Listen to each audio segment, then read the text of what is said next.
Diz assim a palavra de Deus: e sucedeu que nos dias em que os juízes julgavam, houve uma fome na terra, pelo que um homem de Belém de Judá saiu a peregrinar nos campos de Moabe, ele e sua mulher e seus 2 filhos. E era o nome deste homem Elimeleque, e o nome de sua mulher Noemi, e os nomes de seus 2 filhos Malom e Quilion Efrateus, de Belém de Judá, e vieram aos campos de Moabe e ali ficaram. E morreu Elimeleque, marido de Noemi, e ficou ela com os seus 2 filhos, os quais tomaram para si mulheres moabitas, e era o nome de uma Orfa, tem tradução que diz Ofra, e o nome de outra Rute, e ficaram ali quase 10 anos. E morreram também ambos, Malom e Quilion, ficando assim esta mulher desamparada dos seus 2 filhos e de seu marido. Então se levantou ela com as suas noras e voltou dos campos de Moabe, vírgula, escute, porquanto na terra de Moabe, hoje atual Jordânia, ouviu que o Senhor tinha visitado o seu povo, dando-lhe pão. Digam graças a Deus.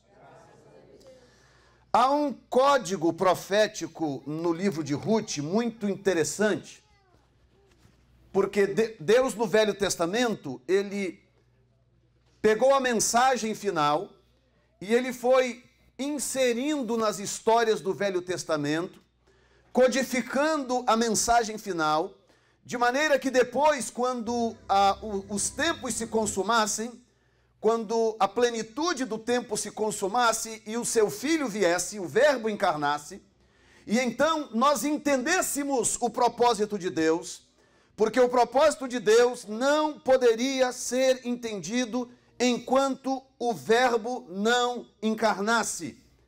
Quando o verbo encarnou, ficou claro o propósito de Deus.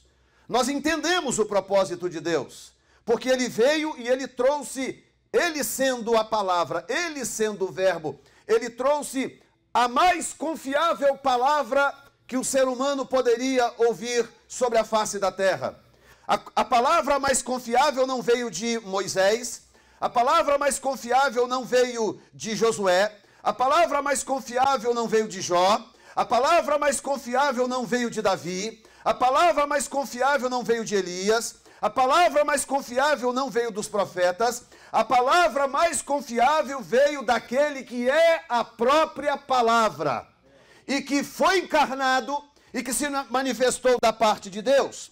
Então, há algo muito interessante que eu quero te mostrar nesta noite para te entusiasmar a continuar crendo no projeto de missões desta igreja e entender que Deus deu para o vosso pastor uma visão muito linda para poder levar as nações, para pregar por onde ele tem ido, tantos países, e isso vai continuar acontecendo.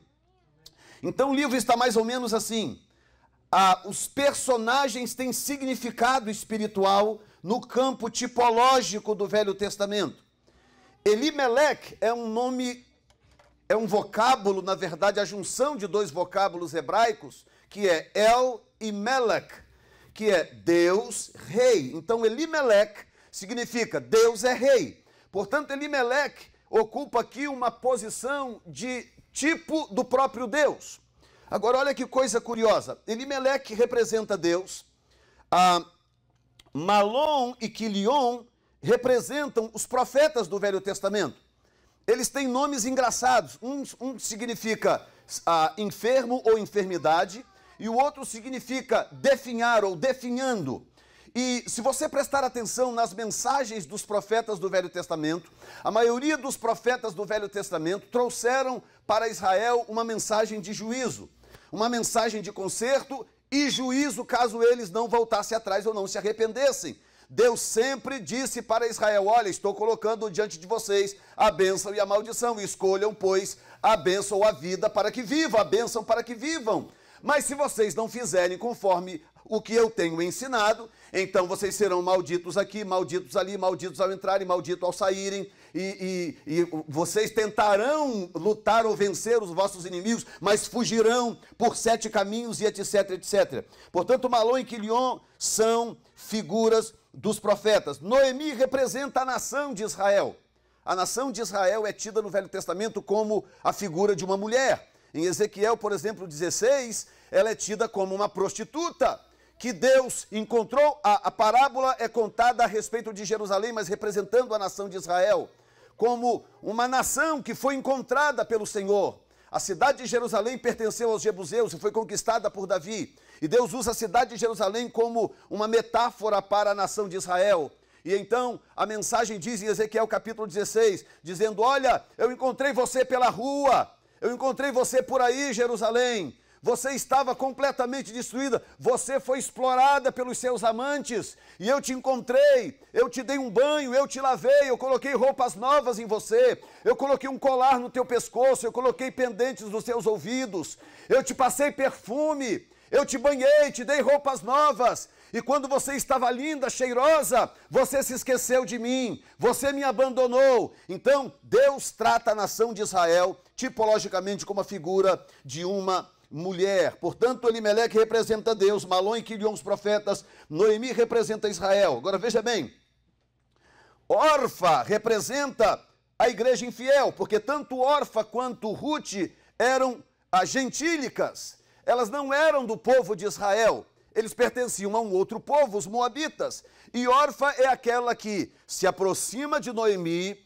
usufrui das benesses de Noemi, mas quando Noemi está em problemas, está em trouble, ela se manda. Ela não tem compromisso com o Deus de Noemi, é a igreja infiel. Enquanto que Ruth representa a igreja fiel. Ruth é aquela que olha para Noemi e reconhece: não, o que seria de mim se não fosse você? Você pode estar em dificuldade, mas eu não posso te abandonar. Você pode estar passando por lutas e dificuldades, você pode ter perdido o teu marido, pode ter perdido o teu filho, mas eu não posso te abandonar. Não, não, não, não. Onde tu fores, irei eu. Onde tu dormires, dormirei eu. O teu povo será o meu povo e o teu Deus será o meu Deus. Então Ruth é a igreja que sabe de onde a sua bênção veio. Ruth é a igreja grata. Ruth representa a igreja que sabe ser grata. Coisa triste é uma igreja ingrata. Coisa triste é um povo ingrato. Coisa triste é uma pessoa que não sabe reconhecer a bênção que o alimenta. A mão que o alimenta, melhor dizendo. Pessoas que não sabem reconhecer de onde vem a virtude de Deus para a vida dele. Pessoas que cospem no prato que comeu. Pessoas que saem, vão embora de lugares que foram abençoados e saem falando, saem reclamando. Pessoas que desaparecem da igreja e não voltam nem para dar satisfação. Coisa triste é uma igreja ingrata. Mas Ruth representa a igreja grata. E é muito fácil ser grato quando eu estou sendo grato para alguém que tem muito para me dar. Difícil é ser grato a alguém que já me deu alguma coisa, mas agora não tem mais nada para me dar. E aí Noemi, para ser justa, se aproxima de Ruth e diz assim: minha filha, você e Orfa, olha, não tem mais nada para dar para vocês. Que mais eu teria para dar a vocês? Não tem mais nada para dar a vocês. Não tem mais filho nenhum, não tenho recurso, não tenho dinheiro, não tenho nada. Sigam o caminho de vocês, vocês são novas, vão viver a vida de vocês, vão recomeçar. Orfa, que não é boba nem nada, falou: ah, beleza, maravilha, obrigado, dona Noemi. E já pegou as coisinhas dela e vazou. Ruth parou, olhou para a Orfa virando a curva lá embaixo. E olha se não foi correndo, hein? Os cabelos balançando assim, ó, lá embaixo. Ruth parou, olhou, e aí Noemi falou: minha filha, você também não vai? Não, para onde que eu vou? Como? Eu vou para onde? Como é que eu vou te deixar? E ela diz algo muito interessante. Quando Noemi insiste que elas desapareçam, que elas saiam, Disse Noemi às suas 2 noras, verso 8, ide e voltai, cada uma à casa de sua mãe, e o Senhor use convosco de benevolência, como vós usaste com os falecidos e comigo. O Senhor vos dê que acheis descanso cada uma em casa de seu marido. E beijando-as, levantaram a sua voz e choraram, e disseram-lhe, certamente voltaremos contigo ao teu povo. As 2. Porém Noemi disse, tornai-me as filhas, por que ireis comigo? E à medida que Noemi vai insistindo, Orfa vai gostando daquela insistência, porque na verdade ela não queria seguir Noemi. Noemi não tinha mais nada para dá-la. Mas aí Ruth, verso 16, disse porém Ruth, não me instes, não insista para que te deixe, e me afaste de ti, porque onde quer que tu fores, irei eu, e onde quer que pousares à noite, ali pousarei eu. O teu povo é o meu povo, e o teu Deus é o meu Deus. Eu fui numa loja no centro de New Orleans, ali no French Quarter, e aí entrei numa loja, comprei uma lente, comprei umas coisinhas de um judeu. E aí voltei, testei a lente não deu certo para a câmera, a lente não funcionou direito. Voltei lá hoje com o pastor Josias, e aí cheguei e falei, a lente não funcionou. E a lente era $300 e poucos, uma lente boa, mas não funcionou direito. E aí eu cheguei, entreguei a lente, e aí olhei assim, pensei assim, mas eu não quero pegar esse dinheiro de volta, porque eu já paguei, o cara vende, está contando com o dinheiro. Falei, o que você tem aí que eu possa levar no lugar dessa lente? Falei, tem qualquer coisa, olha aí. Aí pegou umas coisas lá que não me interessavam. Falei, não, mas não me interessa, aqui também não me interessa, isso não me interessa. E aí ele foi e pegou essa câmera aqui, essa pequenininha. Olha, tem essa câmera aqui, você conhece, explicou, essa câmera que faz isso, que faz aquilo, não sei o quê, não sei o quê. Contou uma história também, eu vou te dar um desconto, que é o melhor desconto da cidade. Aí eu comecei a rir. Ele parou e falou assim, ué, por que você está rindo? Eu falei assim, porque não me interessa se essa câmera é a melhor, se o seu preço é o melhor. Eu me sinto abençoado de comprar de você. Você é filho de Abraão? Brinquei com ele, né? Judeu mesmo, com um quipazinho na cabeça, com as fitinhas penduradas aqui do lado. Ele falou assim, sim, eu sou filho de Abraão. Então, se você é filho de Abraão, não me interessa se o seu desconto é bom, se o seu desconto é o melhor, se a máquina é boa, não me interessa coisa nenhuma. Eu estou aqui por causa de Gênesis 12. Abençoarei os que te abençoarem, amaldiçoarei os que te amaldiçoarem, e em ti serão benditas todas as famílias da terra. Eu sei que se eu comprar de você e investir na sua loja, eu vou ser abençoado, porque nós amamos vocês, povo de Israel. Dentro da loja eu falei com ele, nós amamos vocês. Aí ele começou a rir e falou assim, não, nós também amamos vocês, também amamos vocês. Quer saber de uma coisa? Toma aqui, vou dar esse cartão de graça para você. Pegou um cartãozinho de memória, leva esse cartão de graça. Aí já tinha me dado já um pedestal, foi uma festa. O que eu quero dizer com isto?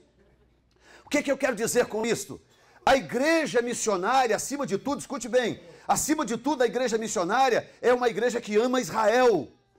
É uma igreja que tem o coração voltado para Israel, para o povo judeu. Se ela ama almas, acima de tudo, ela ama Israel, por causa da gratidão a Deus. Que seria de nós se esse povo não tivesse pago um preço alto de anos e anos e anos para conservar a palavra de Deus até que ela chegasse nas nossas mãos, seja digital, seja o livro, seja o que for, a palavra da verdade que nos trouxe salvação. A igreja grata é a igreja Ruth, a igreja que sabe ser grata por tudo aquilo que recebeu do Senhor. Tem alguém da igreja Ruth aqui nesta noite? Tem alguém da igreja Ruth aqui nesta noite? E tem uma outra figura no livro que é Boaz, que é uma tipologia de Cristo. Elimeleque representa Deus, Deus é rei. Malom e Quilion representam os profetas. E veja bem, pastor, como que Elimeleque pode representar Deus se ele morreu e deixou a Noemi desamparada? Há um texto muito curioso em Lamentações 1:1, escute isto. Como se acha solitária aquela cidade, dantes tão populosa, falando de Jerusalém, como tipo de Israel, tornou-se como viúva, a que foi grande entre as nações e princesa entre as províncias, tornou-se tributária. O que Deus disse em Deuteronômio 18? Disse o quê? Se vocês tiverem o cuidado de fazer tudo quanto vos tenho mandado, benditos serão no campo, benditos serão na cidade, benditos serão ao entrares, benditos serão ao saíres. Eu farei com que o inimigo fuja por 7 caminhos diante de vós, e tudo que plantares nascerá. Mas se não tiveres o cuidado de honrar o Senhor teu Deus e fazer tudo quanto vos tenho mandado, então aí é tudo o oposto. Tudo o oposto. Portanto, nós estamos falando de uma realidade onde Deus não força ninguém. Talvez todos aqui sejam crentes, talvez não, talvez alguns não crentes. Escute o que eu estou te falando. Deus nunca vai te forçar a amá-lo ou a servi-lo, nunca. Ele sempre vai te dizer, se você me servir, você vai ter uma vida abençoada e a sua vida eterna estará garantida. Mas se você decidir viver no sentido que aponta o seu próprio nariz, então você vai pagar o preço pela sua escolha. Uma igreja missionária, acima de tudo, é uma igreja que põe Deus em primeiro lugar. Deus está sempre em primeiro lugar. E nós não queremos nos tornar uma igreja viúva. O que é uma igreja viúva?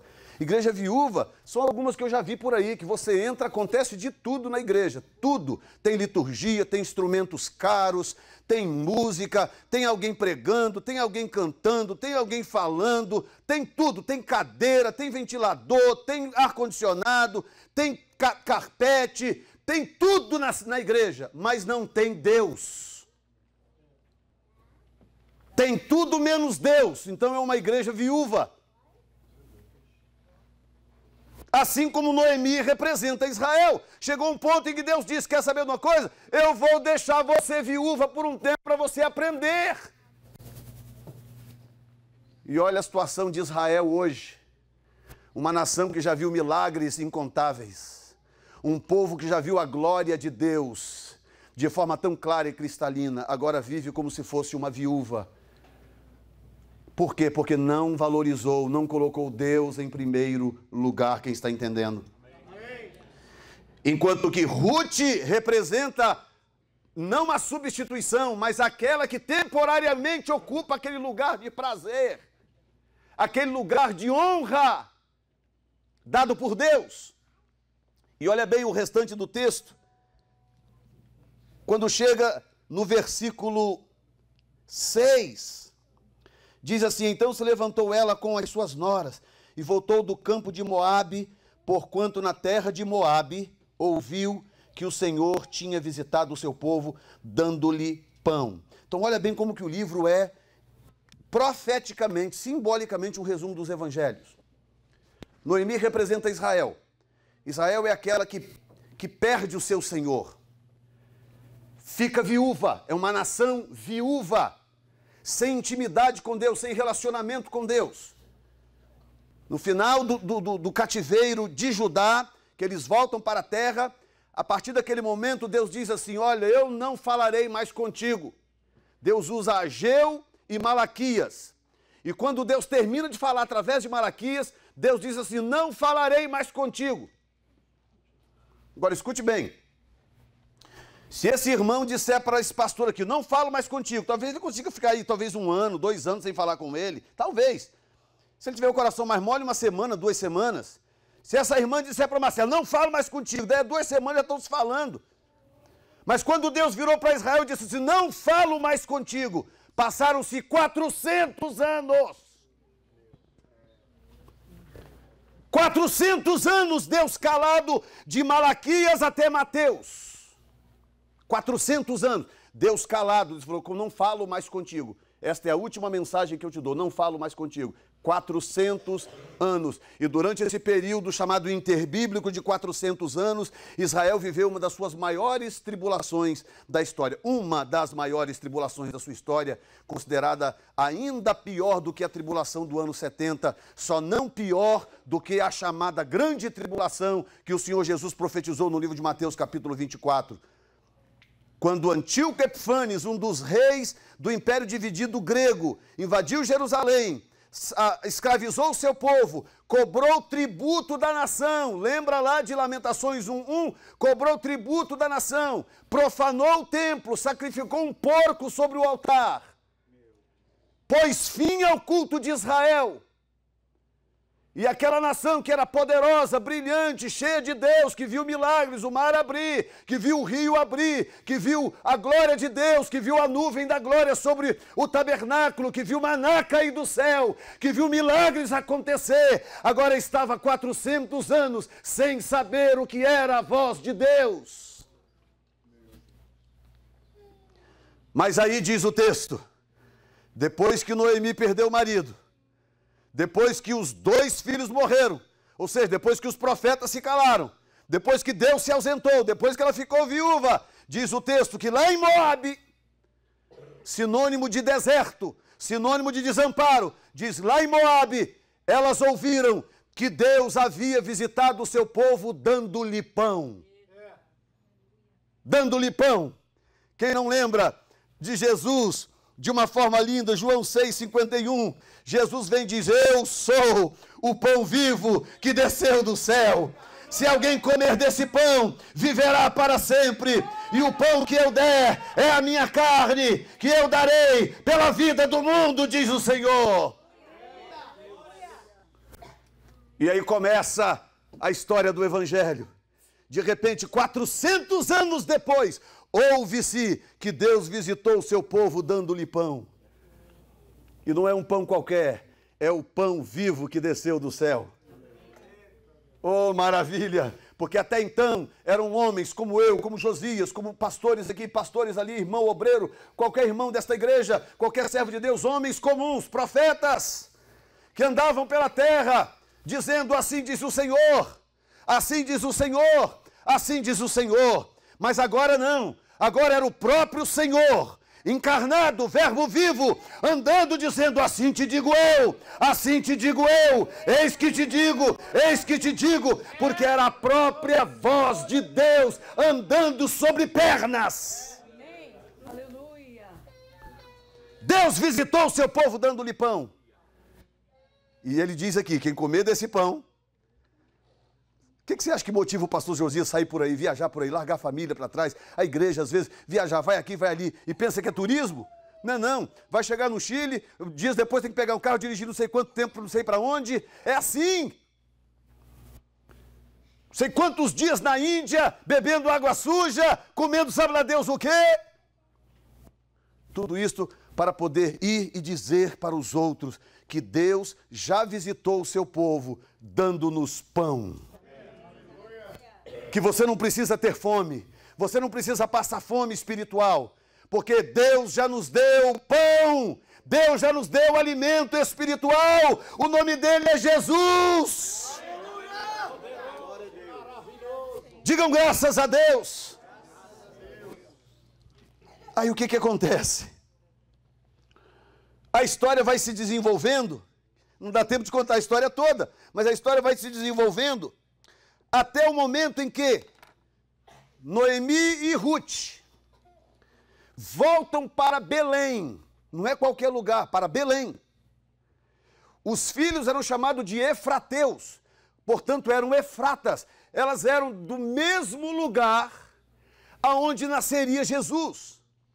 Porque Ruth se tornaria bisavó de Davi, que é o pai da linhagem messiânica. Jesus nasceria depois da linhagem de Davi em Belém e Efrata. Elas voltaram para o mesmo lugar onde Jesus nasceria depois. Elas não sabiam, Ruth não sabia, mas ela estava levando consigo a semente do Messias. Ela levava consigo na sua genética a semente do Senhor. Lá na frente, da sua linhagem viria Davi, da linhagem de Davi viria Jesus, e a minha vida, a sua vida, a nossa história mudaria para sempre.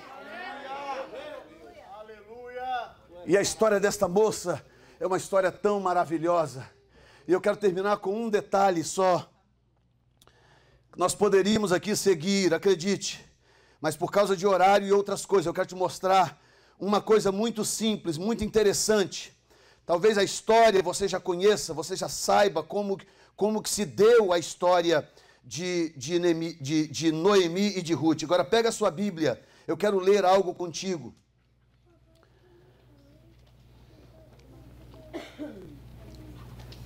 Capítulo 3. Eu termino com isto.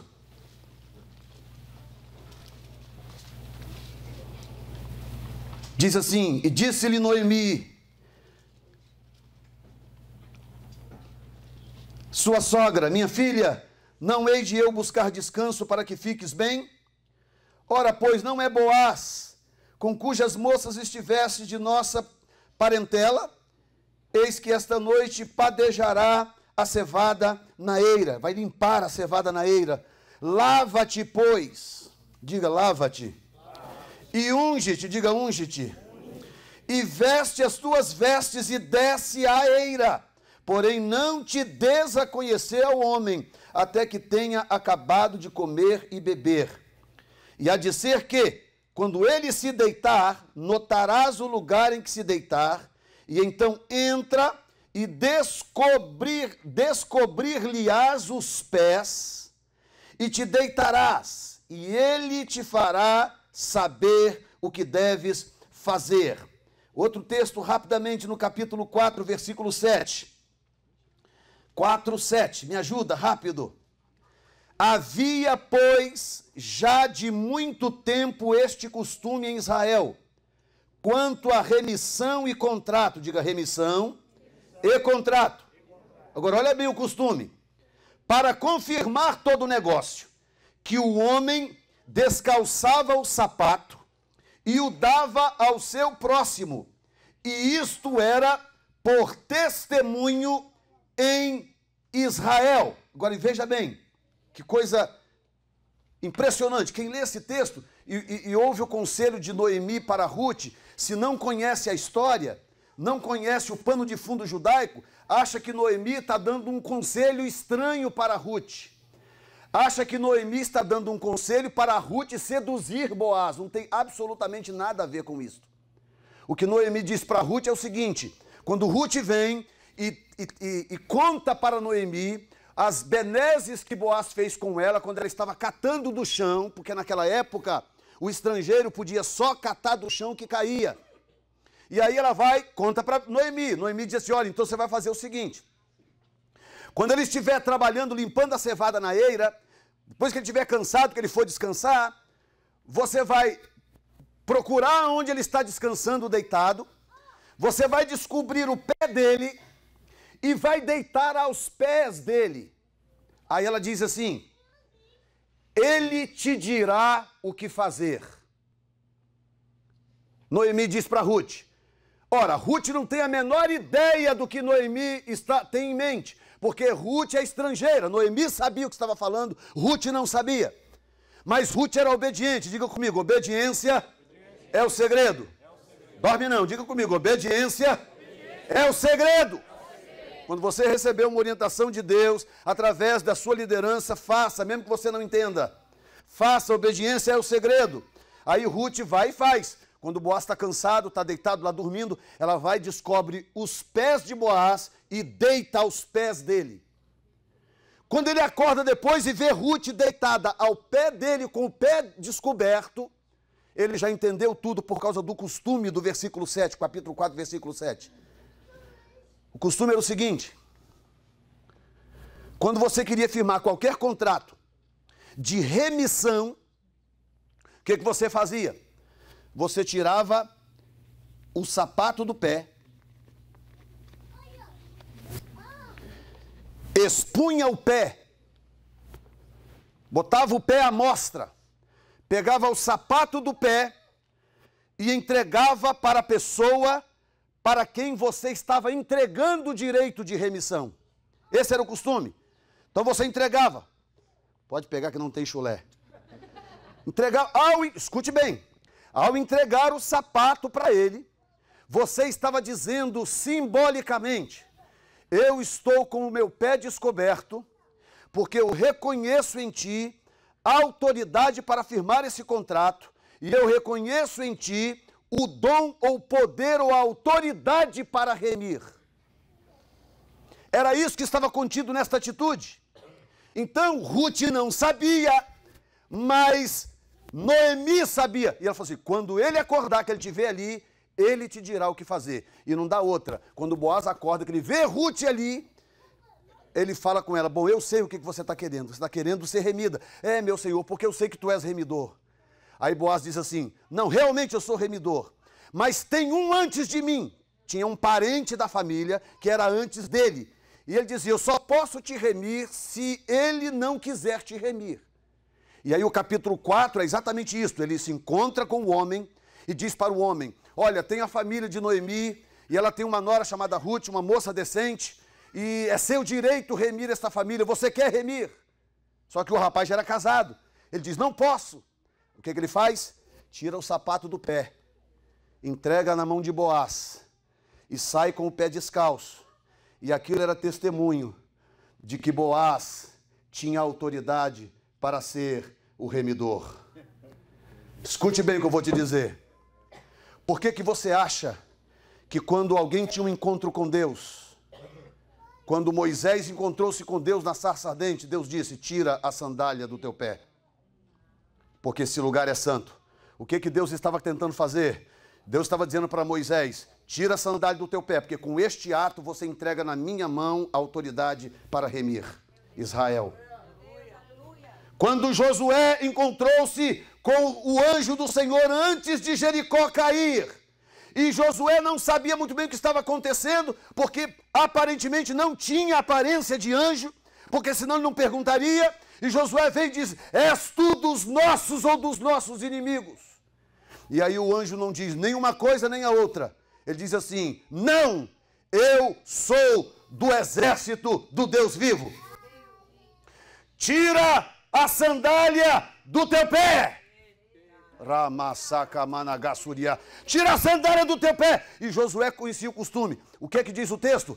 Um costume de muito tempo. Quando o anjo diz, tira a sandália do teu pé, Josué já entendeu tudo. Josué já entendeu. Em outras palavras, tu não tens poder para derrubar esta muralha, tu não tens condições de vencer esta guerra, tira a sandália do teu pé, expõe o teu pé, entrega a tua sandália para mim, que eu vou fazer esta obra no teu lugar. Meu irmão, quer fazer missões? Tira a sandália do teu pé. Em outras palavras, entrega para Deus. Há coisas que nós não conseguimos fazer. O desafio é grande demais. O desafio é grande demais. Olha o tanto de gente que tem para evangelizar. Os muçulmanos só crescem. A situação do mundo, olha para os jornais, os programas de televisão, rádio, jornais, só tem miséria. E às vezes a gente se pergunta, como é que nós vamos conseguir fazer esta obra de evangelização? Muito simples, tu não farás. Quem vai fazer é aquele que tem autoridade para remir. Aleluia! A única coisa que você tem que fazer é tirar a sandália dos teus pés. Em outras palavras, reconhecer que não é você, não sou eu, não é a igreja em si como corpo, mas é o Deus da igreja, é o Senhor, Deus dos exércitos. Mas tem que dar alguma coisa. A segunda ideia é que quando você tirava o sapato, escuta bem, pode ler o texto, eu não estou inventando. A pessoa entregava o sapato na mão do outro e ia embora sem sapato. Porque o pé tinha que ficar exposto e o outro tinha que ficar com o sapato. Porque só assim a mensagem era entregue. Quer fazer missões? Você precisa dar o seu sapato. Mas meu sapato é novo, pastor, dá o sapato. Está entendendo? Figuradamente, você tem que dar alguma coisa. Tem como fazer missões sem dar alguma coisa. Não tem como dar o direito de remir sem dar alguma coisa que te custe algo. Hoje em dia é simples. Se eu der esse sapato para esse irmão aqui, na saída ali amanhã cedo mesmo já compro mais 3 pares. Simples hoje. Naquela época, dar o sapato, ele só ia arrumar outro no mês seguinte. Porque era tudo feito à mão, com muito custo. Não se tinha 2, 3, 4 pares de sapato. Tem alguém me entendendo nesta noite? Tem alguém me entendendo nesta noite? Olha bem, o que diz Isaías 52? Quem lembra? Quão formosos são sobre os montes, o quê? Os pés. Por quê? Daqueles que anunciam, por que os pés? E como que eu sei que são formosos os pés? Se o meu pé estiver dentro de um sapato, como é que você vai saber que meus pés são formosos? Só tem um jeito de saber que meu pé é formoso. Ele tem que estar fora do sapato. Portanto, formosos são os pés daqueles que anunciam as boas novas. Por quê? O que sai a anunciar as boas novas já entregou o sapato para Deus. Aleluia. Tira a sandália dos teus pés, porque o lugar que você está pisando é terra santa. Missões é terra santa, meu irmão. Missões é terra santa. Não faça de qualquer maneira. Não entre nesse território de botina e tudo. Entre com temor, porque é coisa santa. Quem está aqui ainda? E há um texto em Mateus curioso, muito interessante, dentre tantos. Partindo Jesus dali, chegou ao pé do mar da Galileia, e subindo a um monte, assentou-se lá. Veja bem, e veio ter com ele muito povo, que trazia coxos, cegos, mudos, aleijados e outros muitos. E os puseram aos pés de Jesus, e ele os sarou. Meu Deus do céu. Diga comigo, Jesus é o meu remidor. Diga, eu sou Ruth, e Jesus é o meu Boaz. E quantas pessoas mais precisam ouvir esta mensagem? Quantas pessoas mais precisam saber que há um remidor? Quantas pessoas precisam saber, ou quantas pessoas saberão que porque você tirou a sandália, porque você deu o seu sapato, então ele pode ir. Então ele pode pregar, o outro pode ir, pode pregar. João 5,15 diz, então disse o príncipe do exército do Senhor a Josué, descalça os sapatos dos teus pés, porque o lugar em que estás é terra santa. Coloque-se de pé neste momento.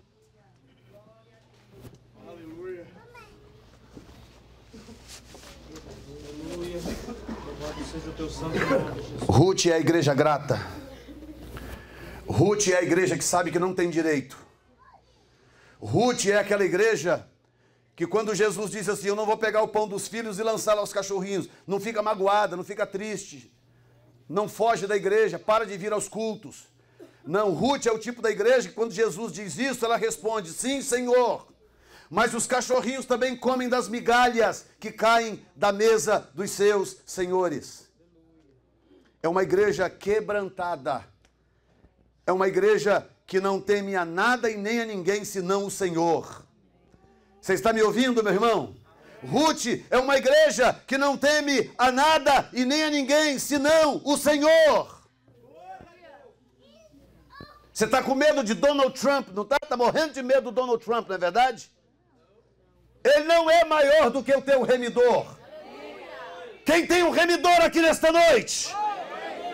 Ele é maior do que Donald Trump. Ele é maior do que a presidência dos Estados Unidos. Ele é maior do que todos os líderes mundiais juntos, porque Ele é Deus. Levante as suas mãos para o alto. Vou te dar 1 minuto, porque o meu tempo já estourou. 1 minuto para você levantar um clamor ao Senhor, em gratidão a Deus, por tudo que Ele tem te dado. E vai pedir a Deus para Ele dar a você a oportunidade de semear o teu sapato, tirar a sandália do teu pé e semear o teu sapato. Quer saber? Olha aqui para mim, olha aqui. Olhem para mim, vamos fazer um ato profético. Vamos fazer um ato profético. Tira o teu sapato direito. Tira o teu sapato direito. Se você tem fé, tira quem quiser, não é obrigado, mas é um ato profético. Tira o seu sapato direito. 1 minuto, reverendo. Tira o teu sapato direito. Levanta o teu sapato para o alto.